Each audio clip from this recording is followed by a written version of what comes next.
Hello everyone.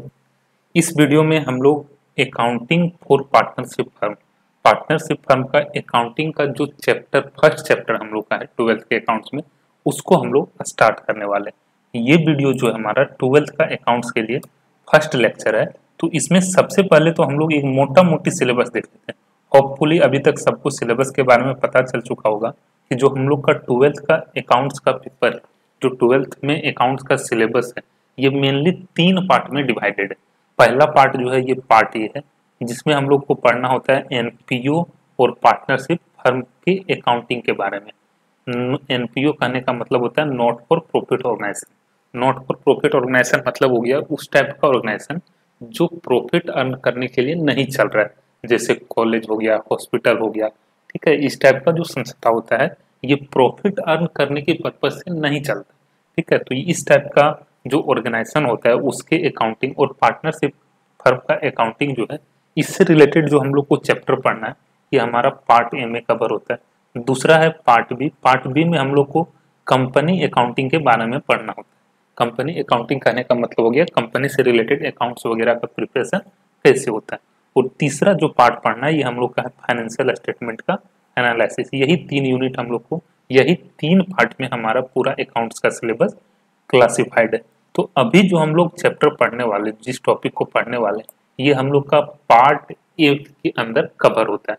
Part A में जो हम लोग को अकाउंटिंग फॉर पार्टनरशिप फर्म की अकाउंटिंग के बारे में पढ़ना है, उसका जो फर्स्ट चैप्टर है उसको हम लोग इस वीडियो में स्टार्ट कर रहे हैं। पार्टनरशिप फर्म को हम लोग हिंदी में बोलते हैं साझेदारी फर्म, साझेदारी जिसको हम लोग हिंदी में बोलते हैं। ठीक है, जो हम लोग पार्टनरशिप होता है या साझेदारी जो होता है, इसके बारे में हम लोग 11th में बिजनेस स्टडी में भी पढ़े और यहाँ पर भी पढ़ना है। तो सबसे पहले तो हम लोग को ये चीज क्लियर करना होगा कि वहाँ पे क्या पढ़े और यहाँ पे क्या पढ़ना है। जो हम लोग 11th बीएसटी में पढ़े थे पार्टनरशिप के बारे में, वो हम लोग का था थ्योरेटिकल कॉन्सेप्ट। मतलब हम लोग को वहाँ पर बस ये सब चीज समझना था, पार्टनरशिप क्या होता है, इसका क्या फीचर्स होता है। ठीक है, ये सब कुछ के बारे में, मतलब जो थ्योरेटिकल कॉन्सेप्ट है वो सब चीज हम लोग 11th के बिजनेस स्टडी में थोड़ा बहुत पढ़े थे। यहाँ पर भी हम लोग वो सब चीज रिपीट करेंगे, बट यहाँ पे जो हम लोग को मेनली पढ़ना है ये हम लोग का अकाउंटिंग पार्ट। मतलब पार्टनरशिप फर्म जो होता है इसका अकाउंट्स कैसे बनता है, इसका अकाउंट जो होता है दूसरे बिजनेस फर्म से किस तरह से अलग होता है। जैसे हम लोग सुने हैं एक होता है सोल प्रोप्राइटरशिप फर्म, तो ये सब चीज या कंपनी। ठीक है, तो उसका अकाउंटिंग से पार्टनरशिप फर्म का अकाउंट्स किस तरह से अलग होता है, क्या यहाँ पे हम लोग को अलग देखने के लिए मिलता है, ये सब चीज के बारे में हम लोग को यहाँ पे पढ़ना है। तो सबसे पहले तो हम लोग एक मोटा मोटी जो पार्टनरशिप फर्म है इसके बारे में अगर समझें। ठीक है, यहाँ पे लर्निंग ऑब्जेक्ट पे हम लोग बाद में आएंगे। सबसे पहले अगर पार्टनरशिप फर्म के बारे में समझें तो ये क्या है, ये एक बिजनेस का फॉर्म है। बिजनेस का फॉर्म कहने का मतलब ये हो गया जो भी बिजनेस हम लोग करना चाह रहे हो वो या तो हम लोग सोल ट्रेडिंग के रूप में स्टार्ट कर सकते हैं, सोल ट्रेड के रूप में, जिसको हिंदी में बोलते हैं एकाकी व्यापार। एकाकी व्यापार कहने का मतलब क्या होता है, जो भी हम लोग अपने घर के अगल बगल में दुकान देखते हैं, जैसे हमारा राशन का दुकान हो जाए या कोई पान का दुकान है, समोसा का दुकान है, होटल है, कपड़ा का दुकान है, ये सब कुछ जनरली जो हम लोग अपने घर के अगल बगल में देखते हैं ना, वो सब सोल ट्रेड होता है। सोल ट्रेड कहने का मतलब हो गया उस टाइप का बिजनेस जिसका कोई एक सिंगल पर्सन ओनर हो, उसको हम लोग बोलते हैं सोल ट्रेड। पार्टनरशिप फर्म जो होता है ये भी एक बिजनेस का फॉर्म है। इसमें क्या होता है, एक से ज्यादा व्यक्ति, 2 या 2 से अधिक व्यक्ति मिलकर कोई बिजनेस को स्टार्ट करता है। ठीक है, तो इस टाइप का जो बिजनेस का कंसेप्ट होता है इसको हम लोग बोलते हैं पार्टनरशिप फर्म। उसी के बारे में हम लोग को यहाँ पे पढ़ना है। ठीक है, तो सबसे पहले तो हम लोग ये देखते हैं कि इस चैप्टर में हम लोग को पढ़ना क्या है, क्या क्या हम लोग इस चैप्टर को पढ़ के सीख पाएंगे, इस चैप्टर को हमारे सिलेबस में क्यों इंक्लूड किया गया, क्या ये सिलेबस जो है हमारे सिलेबस में, ये चैप्टर जो है हमारे सिलेबस में इंसर्ट करके क्या चीज हम लोग से सिखाने का उम्मीद करता है। ठीक है, तो यहाँ पे अगर हम लोग देखें लर्निंग ऑब्जेक्टिव, तो यहाँ लिखा हुआ after studying this chapter you will be able to. ठीक है, हम लोग एबल हो जाएंगे, हम लोग कैपेबल हो जाएंगे ये सब चीज के बारे में। सबसे पहले बोल रहे हैं define partnership and list it's essential feature. इस चैप्टर को पढ़ने के बाद, इस टॉपिक को पढ़ने के बाद हम लोग ये समझ जाएंगे कि पार्टनरशिप फर्म होता क्या है और इसका क्या क्या इसेंशियल फीचर्स है, इसेंशियल फीचर्स कहने का मतलब हो गया इसमें कौन कौन सा मेन क्वालिटी होता है पार्टनरशिप फर्म में जो दूसरे टाइप के बिजनेस फॉर्म में हम लोग को देखने के लिए नहीं मिलता है। तो ये सब कुछ हम लोग समझेंगे। उसके बाद identify the provision of Indian partnership act 1932 that are relevant for accounting. मतलब इस चैप्टर को पढ़ने के बाद हम लोग उस सारे प्रोविजन को समझेंगे, उस सारे प्रावधान को समझेंगे जो इंडियन पार्टनरशिप एक्ट में दिया हुआ है related to accounting of partnership firm. तो यहाँ पे सबसे पहले तो एक चीज दिख रहा है इंडियन पार्टनरशिप एक्ट 1932। ये क्या है? देखो ये जो है ना एक लॉ है, एक एक्ट है। लॉ कहने का मतलब क्या हो गया? कोई रूल्स का जो सेट होता है जिसको गवर्नमेंट फ्रेम करता है, गवर्नमेंट बनाता है। किस पर्पस के लिए लॉ बनाया जाता है? किसी चीज को रेगुलेट करने के लिए, किसी चीज को चलाने के लिए। जैसे इंडिया में पार्टनरशिप फर्म का बिजनेस कैसे चलेगा, तो इसके लिए गवर्नमेंट एक एक्ट बनाए, एक लॉ बनाया है जिसको हम लोग बोलते हैं इंडियन पार्टनरशिप एक्ट। ठीक है, तो इस एक्ट में, इस लॉ में क्या क्या प्रोविजन दिया हुआ है जो हमारा पार्टनरशिप फर्म के अकाउंटिंग से रिलेटेड है, उस चीज को हम लोग इस चैप्टर को पढ़ने के बाद समझेंगे। ठीक है, ये चीज यहाँ पे लिखा हुआ है। तीसरा बोल रहा है prepare partners capital accounts under fixed and fluctuating capital method. हम लोग पार्टनर्स का कैपिटल अकाउंट बनाने सीखेंगे फिक्स और फ्लक्चुएटिंग कैपिटल मेथड के अंडर। ठीक है, नेक्स्ट बोल रहा है explain the distribution of profit और loss among the partners and prepare the profit and loss appropriation account. ये यहाँ पे ये बोलना चाह रहा है कि इस चैप्टर को पढ़ने के बाद हम लोग ये चीज समझ जाएंगे, ये चीज सीख जाएंगे कि पार्टनर्स के बीच में प्रॉफिट कैसे बांटा जाता है। हम लोग को अभी मोटा मोटी ये चीज समझ में आ चुका है कि पार्टनरशिप फर्म में क्या होता है, दो या दो से ज्यादा व्यक्ति मिलकर, दो या दो से ज्यादा पर्सन मिलकर उस बिजनेस को स्टार्ट करता है, चलाता है। ठीक है, तो ऑब्वियसली जब दो या दो से ज्यादा व्यक्ति बिजनेस चला रहा है तो प्रॉफिट भी दोनों बांटेगा, है ना। तो प्रॉफिट कैसे बटेगा, कैसे बढ़ता है, ये सब कुछ हम लोग इस चैप्टर को पढ़ने के बाद सीख जाएंगे। ये चीज यहाँ पे बोल रहा है। उसके बाद आगे बोल रहा है calculate interest on drawing, interest on capital and drawing. जो हमारा कैपिटल पार्टनर लगाया, पार्टनर जो हमारे पार्टनरशिप फर्म में कैपिटल लगाया, उस पे इंटरेस्ट कैसे निकालेंगे। जो बिजनेस से पैसा निकाला, ड्रॉइंग मतलब क्या होता है, जो ओनर हमारा बिजनेस से पैसा निकालता है उसके ऊपर इंटरेस्ट हम लोग कैसे कैलकुलेट करेंगे। ये सब कुछ हम लोग धीरे धीरे इसमें जब पढ़ेंगे तो ये सब कुछ हम लोग को समझ में आने लगेगा। मोटा मोटी एक आइडिया आ गया होगा कि इस चैप्टर को पढ़ने के बाद हम लोग क्या क्या चीज सीखने वाले। ठीक है, तो सबसे पहले तो हम लोग ये समझते हैं पार्टनरशिप फर्म होता क्या है, जो सबसे मेन चीज। ठीक है, अगर हम लोग यहाँ पे ऊपर देखें तो यहाँ पे एक लाइन लिखा हुआ है एज द बिजनेस एक्सटेंड, जैसे जैसे बिजनेस बढ़ता है one needs more capital and larger number of people to manage the business and share its risk। जैसे जैसे कोई बिजनेस बढ़ता है ना, जब हम लोग कोई बिजनेस छोटे लेवल पे स्टार्ट किए, धीरे धीरे बढ़ा, बिजनेस का लेवल बढ़ा, कस्टमर बढ़ा, ठीक है, हमारा पूंजी बढ़ रहा है, तो ऑब्वियसली जब बिजनेस हमारा बड़ा होगा तो उसमें ज्यादा पूंजी चाहिए। ठीक है, उसमें ज्यादा व्यक्ति चाहिए जो उसको मैनेज कर पाए, जो बिजनेस को चला पाए, ज्यादा व्यक्ति चाहिए, ज्यादा पर्सन चाहिए जो बिजनेस के रिस्क को ले पाए। तो यही सब कुछ हमारा नीड होता है, जिसके कारण हम लोग सोल प्रोप्राइटर बिजनेस ना चला के पार्टनरशिप बिजनेस में अपने बिजनेस को शिफ्ट कर देते हैं। मतलब ऐसा हम लोग को जरूरत होता है जब हम लोग सोल ट्रेड चला रहे होते हैं और कुछ इस टाइप का हम लोग को दिक्कत होने लगता है, तो हम लोग क्या करते हैं, अपने बिजनेस को पार्टनरशिप बिजनेस में कन्वर्ट कर देते हैं। मतलब अकेले कोई हम बिजनेस चला रहे थे, अब किसी और को पकड़ते हैं कि भाई आ जाओ तुम भी मेरे बिजनेस में, हम लोग दोनों मिलकर बिजनेस चलाएंगे। अकेले हमारा बिजनेस अब नहीं चल रहा है, क्यों? क्योंकि हमारा बिजनेस बड़ा हो गया, अब हमारा बिजनेस में ज्यादा कस्टमर है, ज्यादा पूंजी चाहिए, ज्यादा व्यक्ति चाहिए जो हमारे बिजनेस को मैनेज करे। तो कुछ इस टाइप का डिफिकल्टीज हम लोग सोल प्रोप्राइटरशिप बिजनेस में फेस करते हैं, जिसके कारण हम लोग को पार्टनरशिप का बिजनेस स्टार्ट करना होता है। ठीक है, तो ये कुछ हम लोग ऊपर में यहाँ पे ये चीज हम लोग को समझना था। ये जो बुक अभी स्क्रीन पे दिख रहा है ना, ये एनसीईआरटी का बुक है। हम लोग इसी बुक के थ्रू कंसेप्ट को समझेंगे। बाकी कोई भी बुक पढ़ना हो, सब में थ्योरी ऑलमोस्ट सेम ही रहता है, कुछ अलग नहीं रहता है।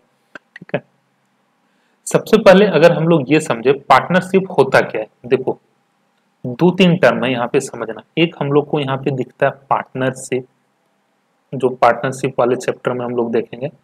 पार्टनरशिप एक टर्म हम लोग को यहाँ पे पढ़ने के लिए मिलता है। दूसरा हम लोग को मिलता है पार्टनर, और तीसरा हम लोग को टर्म मिलता है इस चैप्टर में देखने के लिए पार्टनरशिप फर्म। ठीक है, ये तीनों टर्म अलग अलग है, ये चीज समझना। पार्टनरशिप टर्म अलग है, इसका अलग मीनिंग है, पार्टनर का मीनिंग अलग है, और पार्टनरशिप फर्म का मीनिंग अलग है। सबसे पहले हम लोग पार्टनरशिप को समझते हैं। देखो, पार्टनरशिप कहने का मतलब क्या हुआ, जब दो या दो से अधिक व्यक्ति मिलके, दो या दो से अधिक पर्सन मिलके कोई बिजनेस सेटअप करता है, किस लिए कि उस बिजनेस को चलाएंगे और उसके बाद जो भी प्रॉफिट या लॉस होगा उसको हम लोग आपस में बांट लेंगे। तो इस टाइप का जो बिजनेस का कंसेप्ट होता है, इस टाइप का जो बिजनेस होता है, इसी को हम लोग बोलते हैं पार्टनरशिप बिजनेस या पार्टनरशिप फर्म। देखो यहाँ पे वही चीज लिखा है, व्हेन टू और मोर पर्सन ज्वाइन हैंड्स, जब दो या दो से अधिक व्यक्ति मिलकर अपना ज्वाइन हैंड्स कहने का मतलब हो गया ज्वाइंट होते हैं, मिलते हैं, टू सेटअप अ बिजनेस, एक बिजनेस को सेटअप करने के लिए, and share its profit and losses. जब दो या दो से अधिक व्यक्ति मिलकर क्या करता है, एक बिजनेस सेटअप करता है और उसके प्रॉफिट और लॉस को, प्रॉफिट को भी बांटता है, अगर लॉस हुआ तो लॉस को भी बांटेगा। ठीक है, they are said to be in partnership. ठीक है, तो वो सब, तो उसको क्या कहा जाता है कि वो सब जो व्यक्ति आपस में पार्टनरशिप में है। ठीक है, अब समझना, देखो यहाँ पे इसको एक एग्जांपल से हम लोग समझते हैं। एक पर्सन है राम, दूसरा पर्सन है मोहन। ठीक है, ये दोनों मिलके बोला चलो हम लोग एक कंपनी स्टार्ट करते हैं, एक बिजनेस स्टार्ट करते हैं, जिसको नाम इन लोग दे दिया R&M कंपनी। ठीक है, दोनों मिलके एक बिजनेस स्टार्ट किया जिसका नाम क्या दे दिया, R&M कंपनी। ठीक है, अब ये जो R&M कंपनी, ये जो बिजनेस है, इसको हम लोग बोलेंगे पार्टनरशिप फर्म। ये बिजनेस को क्या हम लोग बोलेंगे, पार्टनरशिप फर्म। अब ये जो दोनों पर्सन है, राम और मोहन, ये दोनों पर्सन इस बिजनेस का पार्टनर हो गया। पार्टनर कहने का मतलब वो इंडिविजुअल पर्सन, वो इंडिविजुअल व्यक्ति, उसको हम लोग क्या बोलते हैं, इस पार्टनरशिप फर्म का पार्टनर, इस पार्टनरशिप फर्म का ओनर है। ठीक है, पार्टनरशिप फर्म का एक तरह से ओनर कौन हो गया, पार्टनर ही तो हुआ जो उसमें पैसा लगाया। ठीक है, तो जो इंडिविजुअल होता है ना, ये इसको हम लोग बोलते हैं पार्टनर। इस बिजनेस को क्या बोलेंगे, पार्टनरशिप फर्म। और ये दोनों व्यक्ति के बीच में जो रिलेशन है, कि ये रिलेशन क्यों आया, इस बिजनेस को चलाने के कारण, ये बिजनेस जो इन लोग चला रहा है, इस बिजनेस के थ्रू इन दोनों के बीच में जो रिलेशन एग्जिस्ट, जो रिलेशन इन लोग के बीच में बना, उसको हम लोग बोलते हैं पार्टनरशिप। ठीक है, जैसे एक हम लोग सुनते हैं ना, मम्मी पापा, ठीक है, माँ बेटा, ठीक है, भाई बहन, तो ये क्या है, एक रिलेशन है। उसी तरह पार्टनरशिप जो है रिलेशन है, किसके बीच में, उन व्यक्ति के बीच में जो मिल के कोई बिजनेस स्टार्ट किया है, कोई पार्टनरशिप फर्म स्टार्ट किया। तो ये चीज डिफरेंस होता है पार्टनरशिप में, पार्टनरशिप और पार्टनरशिप फर्म में और पार्टनर में। पार्टनर मतलब क्या हो गया, इंडिविजुअल व्यक्ति, पार्टनरशिप फर्म कहने का मतलब क्या हो गया, बिजनेस, और पार्टनरशिप मतलब क्या हो गया, जो पार्टनर्स के बीच में रिलेशन होता है उसको हम लोग बोलते हैं पार्टनरशिप। ठीक है, यहाँ पे आगे बोल रहा है section 4 of Indian partnership act 1932 define partnership as, जो हमारा इंडियन पार्टनरशिप एक्ट है, जो हमारा लॉ है, जो इंडिया में पार्टनरशिप बिजनेस को रेगुलेट करता है, कौन सा लॉ है, इंडियन पार्टनरशिप एक्ट 1932। 1932 कहने का मतलब ये हो गया कि ये जो लॉ है ना, ये 1932 में बना था। तो ये जो इंडियन पार्टनरशिप एक्ट 1932 है, इसका सेक्शन 4 ये बोलता है partnership as the relationship between person who have agreed to share profit of a business carried by all or any of them acting for all। ठीक है, जो हमारा पार्टनरशिप एक्ट है, जो पार्टनरशिप का लॉ है, वो क्या डिफाइन करता है, पार्टनरशिप को क्या बोलता है, ये बोलता है कि पार्टनरशिप जो है ना, एक रिलेशन है, किसके किसके बीच में, उन पर्सन के बीच में जो एग्री हुआ है प्रॉफिट को बांटने के लिए, किस चीज का प्रॉफिट बांटने के लिए, जो बिजनेस उन लोग सेटअप किया है मिलके चलाएगा। ठीक, उस बिजनेस का जो प्रॉफिट डिस्ट्रीब्यूट करेगा। ठीक है, तो ये जो रिलेशन उन लोग बनाया है ना, उसी को हम लोग बोलते हैं पार्टनरशिप। ये हमारा डेफिनेशन कहाँ पे दिया हुआ है, पार्टनरशिप एक्ट में। ये सब पॉइंट जो हम यहाँ पे अभी हम लोग पढ़ रहे हैं, इसको एक बार अपने कॉपी में नोट कर लेना, तभी ये सब चीज याद रहेगा, अदरवाइज ये सारा कुछ दिमाग से निकल जाएगा। अब आगे यहाँ पे क्या लिखा हुआ है, person who have inter into partnership. ठीक है, जो पर्सन पार्टनरशिप में इंटर हुआ है, जो उस बिजनेस में इंटर हुआ है with one another are individually called partner. उसी वही सब जो पर्सन बिजनेस पार्टनरशिप बिजनेस में इंटर हुआ है उसको इंडिविजुअली हम लोग क्या बोलते हैं, पार्टनर, जो चीज अभी हम लोग ऊपर समझ रहे थे।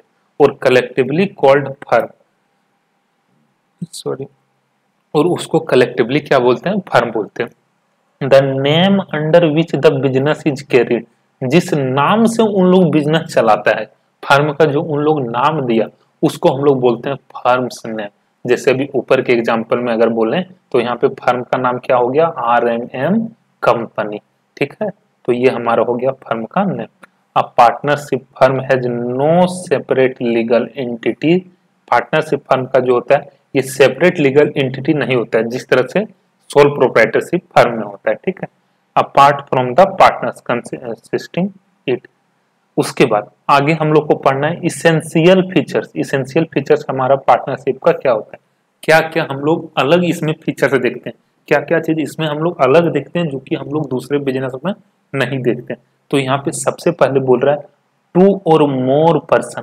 जब यहाँ पे हम लोग अभी कौन सा टॉपिक पढ़ रहे हैं, essential features of partnership. Partnership firm का इसेंशियल फीचर्स क्या होता है, पार्टनरशिप का इसेंशियल फीचर्स क्या होता है। तो सबसे पहला क्या इसमें इसेंशियल फीचर है कि इस टाइप का बिजनेस में हमेशा दो या दो से अधिक व्यक्ति होता है। पार्टनरशिप कभी एक व्यक्ति से तो स्टार्ट होगा नहीं, कम से कम इसमें दो व्यक्ति चाहिए, या तो दो से ज्यादा हो सकता है, 3 4 5 हो सकता है। ठीक है, मतलब कम से कम दो या दो से ज्यादा होना चाहिए।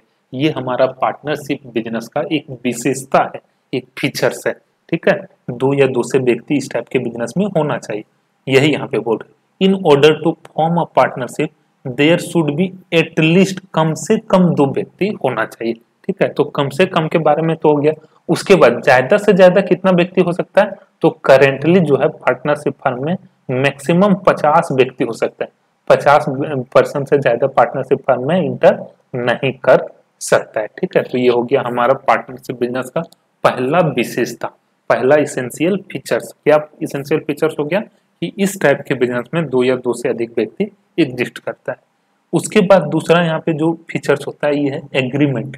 जब भी पार्टनरशिप का बिजनेस स्टार्ट होता है तो उन लोगों के बीच में एक एग्रीमेंट होता है। एग्रीमेंट कहने का मतलब हो गया उन लोगों के बीच में, पार्टनर्स के बीच में एक समझौता होता है कि हम लोग बिजनेस कैसे चलाएंगे, बिजनेस में जो प्रॉफिट होगा उसको कैसे बांटेंगे। ठीक है, तो ये जो उन लोगों के बीच में समझौता हुआ ना, इसी को हम लोग बोलते हैं एग्रीमेंट।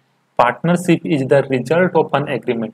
पार्टनरशिप जब भी बनता है तो कैसे बनता है, जो दो या दो से अधिक व्यक्ति है वो आपस में एग्रीमेंट करता है, एक समझौता करता है। ठीक है, उसी का रिजल्ट जो हमारा पार्टनरशिप फर्म होता है। ठीक है, partnership is the result of an agreement between two और more person to do business and share its profit and losses. ठीक है, तो पार्टनरशिप फर्म में हमेशा क्या होगा, एक एग्रीमेंट होगा। उसके बाद पार्टनरशिप जब भी रहा तो एक बिजनेस होगा। ठीक है, मतलब जब भी पार्टनरशिप फर्म बनेगा तो एक बिजनेस वहां पे होना चाहिए। ऐसा नहीं कि दो या दो से अधिक व्यक्ति मिलके बोला कि हम लोग कुछ बिजनेस कर ही नहीं रहा है तो उसको हम लोग पार्टनरशिप फर्म नहीं बोलेंगे।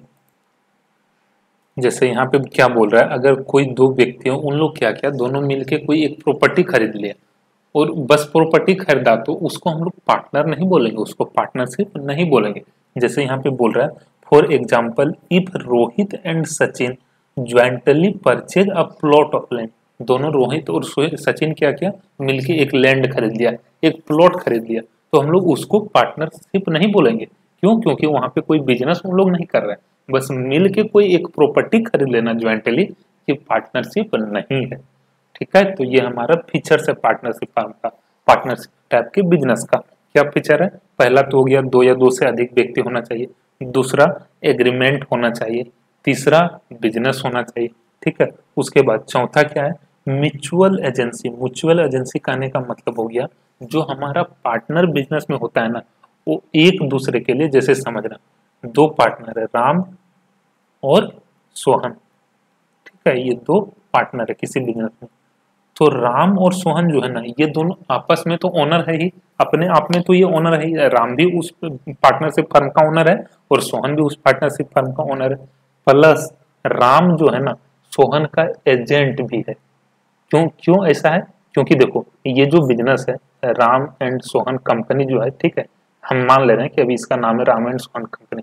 तो इस बिजनेस का राम और सोहन तो ओनर है ही इंडिविजुअली, अपने आप में उन लोग दोनों ये इस बिजनेस का ओनर है ही। प्लस ये दोनों जो है ना एक दूसरे का एजेंट भी है। राम जो है ना जो भी इस बिजनेस में कुछ कर रहा है, इस बिजनेस के लिए जो कुछ कर रहा है, इसके इस ये रिस्पॉन्सिबल हो जाता है सोहन को, ठीक है, सोहन के लिए ये रिस्पॉन्सिबल हो जाता है। अगर बिजनेस में ये कुछ भी सेल किया परचेज किया, ठीक है, तो ये सोहन को इसको बताना पड़ेगा। तो मतलब राम जो है या सोहन जो इस बिजनेस का ओनर भी है प्लस एजेंट भी है। तो ये जो फीचर्स होता है, ये जो क्वालिटी होता है, इसी को हम लोग बोलते हैं म्यूचुअल एजेंसी, ठीक है। तो ये हमारा एक इसेंशियल फीचर है, एक विशेषता है हमारा पार्टनरशिप फर्म का। नेक्स्ट जो हमारा फीचर होता है पार्टनरशिप फर्म का, ये होता है शेयरिंग ऑफ प्रॉफिट। जब भी पार्टनरशिप स्टार्ट होगा तो उन लोगों के बीच में ये एग्रीमेंट जरूर होना चाहिए कि हम लोग आपस में प्रॉफिट बांटेंगे। अगर ऐसा एग्रीमेंट नहीं है तो उसको हम लोग पार्टनरशिप नहीं बोल सकते हैं। वही यहाँ पे लिखा गया, another important element of partnership is that the agreement between partners must be to share profit and losses. Profit हो या लॉस हो, उस चीज को उन लोग आपस में बांटेगा, ऐसा उन लोगों के बीच में एग्रीमेंट होना चाहिए। मतलब शेयरिंग ऑफ प्रॉफिट का उन लोगों के बीच में प्रावधान होना चाहिए, तभी हम लोग उसको क्या बोलेंगे, पार्टनरशिप फर्म या पार्टनरशिप बिजनेस, ठीक है। तो ये एक फीचर्स हमारा पार्टनरशिप फर्म का हो गया। उसके बाद liability of partner, each partner is liable jointly with all other partner and also severally to the third party for all the acts of the firm done while he is a partner. Not only the liability of partner for the act of the firm is also unlimited. ठीक है, यहाँ पे क्या बोल रहा है, जो हमारा ईच पार्टनर होता है, जो भी हमारे पार्टनरशिप फर्म का पार्टनर है, वो सब ज्वाइंटली लायबल है किसके साथ, बिजनेस में। देखो समझना, कोई एक बिजनेस है एक्स एंड वाई कंपनी, ठीक है, इसका पार्टनर है एक्स एंड वाई। अब एक्स एंड वाई में अगर बाहर का कोई बैंक लोन दिया, ठीक है, और बिजनेस अगर नहीं चल रहा है, तो एक्स और वाई दोनों ज्वाइंटली लायबल है कि उस पैसा को पेड करे, ठीक है। मतलब ज्वाइंटली लायबिलिटी हो गया दोनों का कि उस लोन का पैसा पेड करे जो फर्म को दिया, तो ये हमारा क्या हो गया, ज्वाइंट लायबिलिटी। उसके बाद अगर मान लो एक्स नहीं दे पा रहा है लोन का पैसा, एक्स या वाई दोनों लायबल है। अब एक्स के पास अगर पैसा है ही नहीं तो वाई को अकेले पैसा देना पड़ेगा। जैसे समझना, मान लो अगर 50,000 रुपये का लोन दिया था, ठीक है, बिजनेस में, अगर अब मान लो एक्स के पास कुछ पैसा है ही नहीं तो वाई को अकेले देना पड़ेगा, ठीक है, पैसा, ठीक है। तो वही यहाँ पे बोल रहा है लायबिलिटी ऑफ पार्टनर जो होता है यहाँ पे, ये ज्वाइंटली भी होता है और इंडिविजुअली भी होता है। तो ये भी हमारा पार्टनरशिप फर्म का एक फीचर है। उसके बाद पार्टनर का जो यहाँ पे लायबिलिटी होता है ना, ये अनलिमिटेड होता है। यहाँ पे ये कोई लिमिटेड इसका लायबिलिटी नहीं होता है, जो कि हम लोग कंपनी वाले केस में देखते हैं। तो ये मेनली 6 फीचर्स होता है किसमें, पार्टनरशिप फर्म में। पहला, 2 या 2 से अधिक व्यक्ति होना चाहिए। दूसरा, एग्रीमेंट होना चाहिए। तीसरा, हम लोग देखे थे बिजनेस जरूर होना चाहिए। चौथा, म्यूचुअल एजेंसी होना चाहिए। पांचवा, प्रॉफिट को शेयर करने का प्रोविजन होना चाहिए, प्रावधान होना चाहिए। और छठा था हम लोग का लायबिलिटी ऑफ पार्टनर। तो ये 6 पॉइंट होता है जो हम लोग का पार्टनरशिप बिजनेस को अलग बनाता है दूसरे बिजनेस से, ठीक है। इस चीज को नोट कर लेना है। उसके बाद नेक्स्ट चीज हम लोग को यहाँ पे समझना है, पार्टनरशिप डीड क्या होता है। इस चीज को हम लोग को यहाँ पे पढ़ना है। अभी हम लोग ऊपर समझ रहे थे कि जो पार्टनरशिप बिजनेस होता है ना, ये एग्रीमेंट से पिक्चर में आता है। जब 2 या 2 से अधिक व्यक्ति के बीच में एक एग्रीमेंट होता है, उसके बाद ही पार्टनरशिप फर्म का बिजनेस जो है पिक्चर में आता है। अब देखो यहाँ पे एक चीज समझना, ये जो एग्रीमेंट है ना, वो दोनों व्यक्ति के बीच में, दोनों या 2 से जो भी ज्यादा अधिक व्यक्ति जो पार्टनर है, उन लोग अपने बीच में एग्रीमेंट किया। जैसे अभी समझना इसको एग्जाम्पल से, एक व्यक्ति था एक्स, दूसरा व्यक्ति था वाई। ये दोनों का आपस में बात हुआ कि चलो हम लोग दोनों एक बिजनेस स्टार्ट करते हैं। उस बिजनेस में हम लोग दोनों आधा आधा पैसा लगाएंगे। हम भी 1 लाख रुपया लगाएंगे और तुम भी 1 लाख लगाना। उसके बाद जो भी प्रॉफिट होगा ना, इसको हम लोग आधा आधा बांट लेंगे। ये दोनों के बीच में ऐसा एग्रीमेंट हुआ, दोनों मिलके एक बिजनेस स्टार्ट कर दिया एक्स पे, ठीक है। तो ये दोनों के बीच में जो एग्रीमेंट हुआ, जो समझौता हुआ, इसी के कारण तो एक्स वाई कंपनी बना, ठीक है। इसी के कारण तो एक्स वाई कंपनी बना। तो इसीलिए हम लोग क्या बोलते हैं, पार्टनरशिप जो हमारा है ना, ये रिजल्ट होता है किसका, एग्रीमेंट का। Partnership come into existence, partnership firm जो हमारा पिक्चर में आता है, एग्जिस्टेंस में आता है, किसके कारण, एक एग्रीमेंट के कारण। जो पार्टनर्स के बीच में एग्रीमेंट हुआ, उसके कारण पार्टनरशिप फर्म का जो है हमारा एग्जिस्टेंस होता है, या हमारा पिक्चर में आता है, या उस जन्म होता है, ठीक है। अब देखो ये जो एग्रीमेंट है ना, ये एक्स और वाई चाहे तो दोनों ओरली भी कर सकता है। ओरली कहने का मतलब हो गया मौखिक, या तो लिखित लिखित रूप में बना सकता है। मतलब या तो ओरल बना ले या तो रिटर्न बना ले, मौखिक बना ले या तो लिखित बना ले। ऐसा लॉ में कहीं नहीं लिखा हुआ है कि तुम लोग जो पार्टनरशिप का फर्म बनाना, जो पार्टनरशिप का एग्रीमेंट बनाना, इसको लिख ही लेना। ऐसा एक्ट में कहीं लिखा हुआ नहीं है। लेकिन हम लोग उसको अगर लिख लेते हैं तो उससे क्या होता है, फ्यूचर में कोई दिक्कत नहीं होगा। बीच में अगर कोई झगड़ा हुआ तो हम लोग दिखा देंगे। एक्स वाई मान लो, अभी जैसे यहाँ क्या था, अभी हम लोग इस एग्जाम्पल में क्या समझ रहे थे, एक्स वाई दोनों क्या बोला कि हम लोग 1-1 लाख पैसा लगाएंगे और आधा आधा प्रॉफिट बांटेंगे। बाद में मान लो ऐसा होता है, वाई क्या कहता है कि हम बिजनेस में ज्यादा दे रहे हैं तो हमको ज्यादा प्रॉफिट चाहिए, तुम बिजनेस में कम दे रहा था तो तुमको हम कम प्रॉफिट देंगे। हो सकता है ऐसा झगड़ा हो सकता है, ठीक है। तो इस टाइप का झगड़ा से बचने के लिए, इस टाइप का जो हमारा लिटिगेशन होगा, जो कॉम्प्लिकेशन बिजनेस में आएगा, इस चीज से बचने के लिए एक्स और वाई क्या करता है, एक डॉक्यूमेंट बना लेता है। एक डॉक्यूमेंट बना लेता है, जिस टाइप का हम लोग घर में देखते हैं ना, केवाला वगैरह देखते हैं, उसी टाइप का एक डीड बनता है, जिसको हम लोग बोलते हैं, उसी टाइप का एक कॉन्ट्रैक्ट बनता है 3-4 पेज का, ठीक है, जिसको हम लोग बोलते हैं पार्टनरशिप डीड, ठीक है। ये पार्टनरशिप डीड बेसिकली है क्या, जो हम लोग के बीच में एग्रीमेंट हुआ, एक्स और वाई के बीच में जो एग्रीमेंट हुआ, अगर इसको इन लोग लिख लिया कि हम लोग दोनों मिलके बिजनेस स्टार्ट करेंगे, दोनों 1-1 लाख रुपया पैसा लगाएंगे, दोनों हम लोग प्रॉफिट को आधा आधा बांटेंगे, ठीक है। तो ये जो लिखने के बाद जो पेपर तैयार हुआ, जो डॉक्यूमेंट तैयार हुआ, इसी को हम लोग बोलते हैं पार्टनरशिप डीड, ठीक है। यही यहाँ पे लिखा हुआ है। Partnership act doesn't require that agreement must be in writing. Law में ऐसा कहीं नहीं लिखा हुआ है कि तुम लोग जो एग्रीमेंट किया उसको कहीं पे लिख लो, ऐसा लॉ में नहीं लिखा है। लेकिन हम लोग अपना बिजनेस स्मूथली चलाने के लिए, बाद में कोई झगड़ा ना हो, लफड़ा ना हो, इस चीज से बचने के लिए हम लोग क्या करते हैं, इसको लिख लेते हैं, जिससे हमारे फ्यूचर में कोई लफड़ा ही ना रहे, कोई झगड़ा ही ना हो, ठीक है।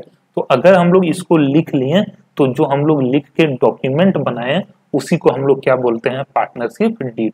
But whenever it is in writing the document which contains term of agreement, जो डॉक्यूमेंट हम लोग बनाए जिसमें हमारा सारा टर्म एंड कंडीशन लिखा हुआ है, इसी को हम लोग बोलेंगे पार्टनरशिप डीड। यही चीज यहाँ पे लिखा हुआ है, ठीक है। It generally contains the detail about all the aspect of affecting the relationship between partner including the objective of business. Generally क्या होता है, पार्टनरशिप जो डीड बनता है, इसमें सारा पॉइंट लिखा होता है जो हमारे बिजनेस को अफेक्ट कर सकता है। इसके साथ साथ जैसे हम बिजनेस, किस चीज का बिजनेस करने वाले हैं, ये सब कुछ जनरली हम लोग का पार्टनरशिप डीड में लिखा होता है। कितना कितना हम लोग दोनों पार्टनर, जो भी पार्टनर है वो कितना कितना पैसा लगाने वाला है, किस रेशियो में प्रॉफिट एंड लॉस को बांटने वाला है, ये सब कुछ जनरली पार्टनरशिप डीड में लिखा होता है, ठीक है। नीचे अगर हम लोग देखें तो यहाँ पे दिया हुआ है कंटेंट ऑफ पार्टनरशिप डीड, मतलब पार्टनरशिप डीड में क्या क्या चीज रहता है, क्या क्या लिखा हुआ रहता है। तो सबसे पहले बोल रहा है name and address of the firm, firm का क्या नाम है और फर्म का एड्रेस क्या है और इसका क्या मेन बिजनेस होगा, ये सब कुछ हमारा पार्टनरशिप डीड में लिखा जाता है। Name and addresses of all partners, जो हमारा पार्टनरशिप बिजनेस में पार्टनर है उसका क्या क्या नाम है, उसका क्या क्या एड्रेस है, वो सारा कुछ उसमें लिखा हुआ रहेगा कि ये पर्सन रांची का है, ये जमशेदपुर का है, ये हजारीबाग का है, ये बोकारो का है, ये धनबाद का है, ठीक है। वो सारा कुछ हमारा उसमें लिखा हुआ रहेगा। Amount of capital to be contributed by each partner, जो भी हमारा पार्टनरशिप फर्म में पार्टनर है वो कितना कितना पैसा लगाएगा, वो सब कुछ उसमें लिखा रहता है। The accounting period of the firm, हमारा बिजनेस का अकाउंटिंग पीरियड क्या होगा, मतलब कैलेंडर ईयर होगा या फाइनेंशियल ईयर होगा, ये सब कुछ भी हम लोग जनरली पार्टनरशिप डीड में लिख देते हैं। The date of commencement of partnership, कब हमारा पार्टनरशिप बिजनेस का स्टार्ट होगा, rules regarding operation of bank account, bank में पैसा कैसे निकलेगा, दोनों पार्टनर का साइन चाहिए या कोई एक पार्टनर ही साइन करके पैसा निकाल सकता है या मैनेजर ही साइन करके निकाल सकता है, ये सब कुछ हम लोग का पार्टनरशिप डीड में लिखा हुआ रहता है। Profit and loss sharing, rate of interest on capital, अगर बिजनेस में कोई पार्टनर 1 लाख लगाए कोई 2 लाख लगाए तो दोनों को कितना कितना परसेंट इंटरेस्ट मिलेगा, लोन पे क्या इंटरेस्ट मिलेगा, ड्रॉइंग पे क्या इंटरेस्ट चार्ज होगा, ये सब कुछ हम लोग का जनरली पार्टनरशिप डीड में लिखा होता है, वही सब चीज यहाँ पे दिया हुआ है। ठीक है, उसके बाद आगे आ जाते हैं provision of partnership act relevant for accounting. देखो ये चीज हम लोग को समझना है, ये चीज हम लोग को पूरा चैप्टर में ये प्रोविजन हम लोग को इसका यूज है। ठीक है, हमेशा हम लोग इसको देखेंगे यूज कर रहे हैं। सबसे पहले क्या बोलता है, the important provision affecting partnership accounts are follow. जो हमारा पार्टनरशिप लॉ में, पार्टनरशिप एक्ट में जो प्रोविजन दिया हुआ है जो कि पार्टनरशिप्स के अकाउंटिंग को अफेक्ट कर सकता है, वो सब कुछ नीचे यहाँ पे लिखा हुआ है। सबसे पहले प्रॉफिट शेयरिंग रेशियो। देखो पार्टनरशिप एक्ट जो है ना, पार्टनरशिप लॉ है, वो ये बोलता है कि अगर पार्टनर के बीच में एग्रीमेंट हुआ है कि हम लोग प्रॉफिट किस रेशियो में बांटने वाले, तब तो बहुत बढ़िया। अगर कुछ भी एग्रीमेंट नहीं हुआ तो जो भी बिजनेस में प्रॉफिट होगा वो सारे पार्टनर के बीच में बराबर बराबर बटेगा। ठीक है, ऐसा पार्टनरशिप एक्ट में लिखा हुआ है। फिर से समझना, पार्टनरशिप एक्ट या पार्टनरशिप लॉ ये क्या बोलता है कि अगर तुम लोग पार्टनर लोग जो है आपस में डिसाइड कर लिया कितना कितना प्रॉफिट बांटना है तब तो बहुत अच्छा। अगर नहीं डिसाइड किया है या तो अगर तुम लोग के बीच में कोई झगड़ा हो रहा है तो जो भी प्रॉफिट रहेगा वो आधा बराबर बराबर बट जाएगा। ठीक है, वही चीज यहाँ पे लिखा हुआ है। If the partnership deed is silent about profit sharing ratio, अगर पार्टनरशिप डीड में कुछ भी नहीं लिखा हुआ है तो प्रॉफिट या लॉस जो भी होगा firm are to be shared equally by partners. कुछ भी नहीं सुना जाएगा उसके बाद कि हम ज्यादा पैसा लगाएं तुम कम पैसा लगाया, तुम बिजनेस में कम दे रहा हम ज्यादा दे रहे हैं। ठीक है, ये सब कुछ भी सुना नहीं जाएगा। अगर पार्टनरशिप डीड में कुछ नहीं लिखा हुआ है तो प्रॉफिट बराबर बराबर ही बटेगा। ठीक है, ये चीज हो गया। दूसरा, इंटरेस्ट ऑन कैपिटल। ठीक है, अगर पार्टनरशिप डीड में लिखा हुआ है, अगर पार्टनरशिप डीड में लिखा हुआ है कि हर एक पार्टनर को हम 5% या 10% के रेट से कैपिटल के ऊपर इंटरेस्ट देंगे तब तो बहुत अच्छा। समझना, इंटरेस्ट ऑन कैपिटल क्या होता है, मान लो 2 पार्टनर है एक्स वाई, ये एक्स जो है बिजनेस में 2 लाख लगाया है, ये 3 लाख लगाया। ठीक है, ये 3 लाख लगाया, ये 2 लाख लगाया। अब दोनों को अगर पार्टनरशिप फर्म से इंटरेस्ट कुछ मिलेगा इसके ऊपर, ठीक है, प्रॉफिट तो बिजनेस में जो भी प्रॉफिट होगा एक्स वाई कंपनी से जो भी प्रॉफिट होगा ये तो दोनों के बीच में बटेगा ही, प्लस ये 2 लाख या 3 लाख जो पैसा लगा है ना पूंजी, इसके ऊपर भी इन लोगों को इंटरेस्ट दिया जाएगा। इसको हम लोग बोलते हैं इंटरेस्ट ऑन कैपिटल। ठीक है, तो इंटरेस्ट ऑन कैपिटल के बारे में ये बोलता है कि अगर पार्टनरशिप डीड में लिखा हुआ है कि इंटरेस्ट ऑन कैपिटल दिया जाएगा तब तो बहुत अच्छा, किस रेट से दिया जाएगा ये भी लिखा है तब तो बहुत अच्छा। अगर कुछ भी कंफ्यूजन है तो इंटरेस्ट ऑन कैपिटल नहीं मिलेगा, पार्टनर को इंटरेस्ट ऑन कैपिटल नहीं मिलेगा। तुम लोग कितना भी लड़ लो इंटरेस्ट ऑन कैपिटल नहीं मिलने वाला है, वही चीज यहाँ पे लिखा है। No partner is entitled to claim any interest on the amount of capital contributed by him in the firm as a matter of right. कोई भी पार्टनर उसके बारे में क्लेम नहीं कर सकता। However interest can be allowed when it is expressly agreed by the partners. Thus, no interest on capital is payable if partnership deed is silent. अगर partnership deed में कुछ भी नहीं लिखा हुआ है तो कोई भी इंटरेस्ट मिलने वाला नहीं है। ठीक है, तो ये 2 पॉइंट क्लियर। तीसरा, interest on drawing. Interest on drawing कहने का मतलब हो गया जो अभी यहाँ पे इसी चीज को हम लोग समझते हैं, एक्स था वाई था। एक्स क्या किया, बिजनेस से पूरे साल में 1 लाख रुपया निकाल लिया, वाई जो है ये पूरे साल में बिजनेस से 15,000 रुपया ही निकाला। ठीक है, अपना काम लगा तो पैसा निकाला। अब दोनों बोल रहा है कि नहीं देखो तुम ज्यादा पैसा निकाला हम कम निकालें तो तुम बिजनेस में इंटरेस्ट पेड करो ड्रॉइंग पे जितना पैसा निकालो और हम भी पेड करेंगे। ठीक है, अगर ऐसा झगड़ा होता है, इस टाइप का कोई दिक्कत हो रहा है तो यहाँ पे क्या बोलता है उसी, तो उसको हम लोग बोलते हैं इंटरेस्ट ऑन ड्रॉइंग। इसके बारे में क्या बोल रहा है कि अगर डीड में लिखा हुआ है कि ड्रॉइंग जो पार्टनर पैसा, ड्रॉइंग मतलब क्या, जो ओनर बिजनेस से पैसा निकालता है या गुड्स निकालता है उसी को बोलते हैं ना ड्रॉइंग, ठीक है। तो अगर उसके ऊपर जो इंटरेस्ट चार्ज होगा वो हो गया इंटरेस्ट ऑन ड्रॉइंग, ठीक है। तो क्या बोल रहा है, no interest is to be charge on the drawing made by the partner if no mention in deed. अगर पार्टनरशिप डीड में लिखा हुआ है कि इंटरेस्ट ऑन ड्रॉइंग लगेगा तब तो ठीक है, अगर कुछ भी नहीं लिखा हुआ है तो इंटरेस्ट ऑन ड्रॉइंग नहीं दिया जाएगा, ठीक है। ये चीज समझना। तो तीन चीज अभी हम लोग समझ लिए। प्रॉफिट शेयरिंग रेशियो अगर कुछ नहीं लिखा हुआ है तो बराबर बराबर बटेगा। इंटरेस्ट ऑन कैपिटल अगर कुछ नहीं लिखा है तो इंटरेस्ट ऑन कैपिटल नहीं मिलेगा। इंटरेस्ट ऑन ड्रॉइंग अगर कुछ नहीं लिखा है तो इंटरेस्ट ऑन ड्रॉइंग भी नहीं लगेगा, ठीक है। उसके बाद आता है interest on loan. Interest on loan क्या होता है ये चीज समझना। इसी चीज को समझते हैं, इसी एग्जाम्पल को हम लोग समझते हैं। एक कंपनी क्या चल रहा है, एक्स एंड वाई कंपनी। अब देखो इस कंपनी में एक्स और वाई तो पूंजी लगाया है ही, एक्स और वाई दोनों पूंजी लगाया है, मान लेते दोनों 1-1 लाख रुपया लगाए, ठीक है, मान ले रहे हैं ऐसा।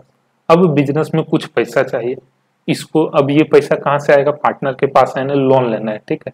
तो ये लोन किसी से भी ले सकता है, बैंक से ले सकता है, बैंक से ले सकता है, किसी थर्ड पर्सन से ले सकता है, ठीक है। या तो अगर मान लो एक्स और वाई जो है ये क्या किया, ये बोल रहा है कि देखो बिजनेस में तो लोन चाहे लोन लेना है, लोन बैंक से लेंगे तो उसको भी इंटरेस्ट देना होगा। एक काम करते हैं, वाई बोलता है एक काम करते हैं, मेरे पास 20,000 रुपया है घर में पड़ा हुआ, हम यही पैसा बिजनेस में लगा देते हैं एज अ लोन, कैपिटल नहीं एज अ लोन। तो इसका मतलब क्या हुआ, जो पार्टनर है ना वो चाहे तो बिजनेस को लोन दे सकता है, अगर पार्टनर चाह ले तो बिजनेस को लोन दे सकता है, ठीक है।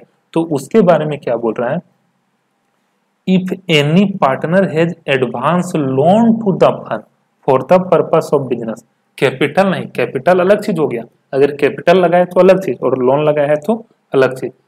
तो क्या बोल रहा है, he or she shall be entitled to get an interest on the loan amount at the 6% per annum। तो उसको 6% के रेट से इंटरेस्ट ऑन लोन दिया जाएगा।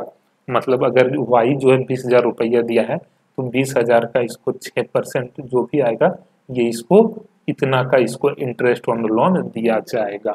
अगर पार्टनरशिप डीड में लिखा हुआ है तब तो अच्छा है, अगर उसमें लिखा हुआ है 10% के रेट से मिलेगा तो 10% से मिलेगा। अगर कुछ नहीं लिखा है तो फिर क्या हो जाएगा, इंटरेस्ट ऑन लोन 6% के रेट से दिया जाएगा। उसके बाद रेम्युनरेशन फॉर फर्म्स वर्क। अब देखो अब एक्स और वाई है, ठीक है, यहाँ पे एक्स ये बोलता है कि हम बिजनेस में रहते हैं तुम रहता ही नहीं, एक्स क्या बोल रहा है वाई को कि हम बिजनेस में रहते हैं तुम बिजनेस में रहता ही नहीं है, तो हम जो बिजनेस में रहते हैं ना इसके लिए तुम हमको 5,000 रुपया महीना दे दो, मतलब साल का तुम हमको 60,000 दे दो। तो इसके बारे में ये प्रावधान है कि अगर डीड में लिख दिया तब तो मिल जाएगा, अगर डीड में नहीं लिखा हुआ है तब तो नहीं मिलने वाला भैया, ठीक है, तब तो कुछ भी नहीं मिलेगा, ठीक है। तो वही चीज यहाँ पे बोल रहा है, no partner is entitled to get salary और other remuneration for taking part in the conduct of business of the firm unless there is a provision for same in partnership deed. जो भी पार्टनर जो है business में अलग से काम किया, अलग से पार्टिसिपेट किया, उसके लिए उसको कोई भी सैलरी या रेम्यूनरेशन नहीं दिया जाएगा जब तक कि पार्टनरशिप डीड में इसके बारे में कुछ नहीं लिखा हुआ हो तब तक, ठीक है। मतलब अगर कुछ लिखा हुआ है तब तो बहुत बढ़िया, अगर नहीं लिखा हुआ है तो कोई भी सैलरी वगैरह नहीं मिलने वाला है, ठीक है। तो ये हमारा इंपॉर्टेंट कुछ प्रोविजन था पार्टनरशिप के अकाउंटिंग से रिलेटेड। तो ये मेनली हम लोग 2-3 चीज इस चीज अभी हम लोग समझें। पहला हम लोग क्या देखें, पार्टनरशिप का मीनिंग, उसका इसेंशियल फीचर, पार्टनरशिप डीड के बारे में समझें और पार्टनरशिप का जो अकाउंटिंग का प्रोविजन है ये सब कुछ हम लोग यहाँ पे समझें। अभी देखो हमारे चैनल पे ना हम प्रयास कर रहे हैं डेली या एक दो दिन छोड़ के हर एक दिन एक या एक दो वीडियो अपलोड कर देने का 12 से रिलेटेड, ठीक है। तो इसलिए जो न्यू पर्सन है वो एक बार जो नहीं सब्सक्राइब किया प्लीज इसको सब्सक्राइब करना। इसके साथ साथ हम एक टेलीग्राम में एक ग्रुप भी बना के रखे हैं कॉमर्स शिक्षा के नाम से, उसको सर्च करके वहां पर भी ज्वाइन कर लेना। इससे क्या होगा, जो भी हमारा ऐसा कुछ रहता है वीडियो वगैरह का लिंक उसको हम वहां पे शेयर कर देते हैं, ठीक है, तो वहां से भी पता चल जाएगा। उसके बाद हम प्रयास कर रहे हैं कि हमेशा इसमें जो है ये 12th का जो भी सिलेबस है कवर करवा देने का, या तो मोटा मोटी रिवाइज करवा देने का, जिससे अच्छा खासा कुछ ना कुछ हम लोग सीख लें। ठीक है, तो ये सब चीज़ यहाँ पे था। नीचे फिर टेक्स्ट फॉर अंडरस्टैंडिंग दिया हुआ है, ये सब कुछ यहाँ पे एग्जाम्पल दिया हुआ है। मोहन और श्याम जो है पार्टनर है, partnership in a firm. State whether the claim is valid if partnership agreement is silent in the following matter. जो पार्टनरशिप डीड है वो साइलेंट है, तो क्या ये दोनों का जो क्लेम है ये वैलिड है, ये हम लोग को बताना है। Mohan is an active partner, he want a salary of 10,000 per year. वो बोल रहा है मोहन बिजनेस में पूरा एक्टिवली पार्टिसिपेट कर रहा है, और अब बोलते हैं हमको 10,000 रुपये साल का सैलरी दे दो, तो क्या उसका ये क्लेम वैलिड है? तो हम लोग बोलेंगे नहीं। क्यों? यहाँ पे ऊपर में बोल दिया था कि एग्रीमेंट जो है साइलेंट है, एग्रीमेंट में इसके बारे में कुछ नहीं लिखा हुआ। तो अभी हम लोग ऊपर देखे थे ना, समझे थे कि अगर एग्रीमेंट में कुछ भी नहीं लिखा हुआ है, पार्टनरशिप डीड में कुछ नहीं लिखा हुआ है, तो कोई भी सैलरी अलग से नहीं दिया जाएगा। ठीक है, ये सब चीज हम लोग को यहाँ पे बताना। तो इस वीडियो में इसको यहीं पे स्टॉप कर रहे हैं। नेक्स्ट वीडियो में इसके आगे का जो टॉपिक है, इसके आगे का जो कंसेप्ट है उसको हम लोग कंटिन्यू करेंगे। Thank you.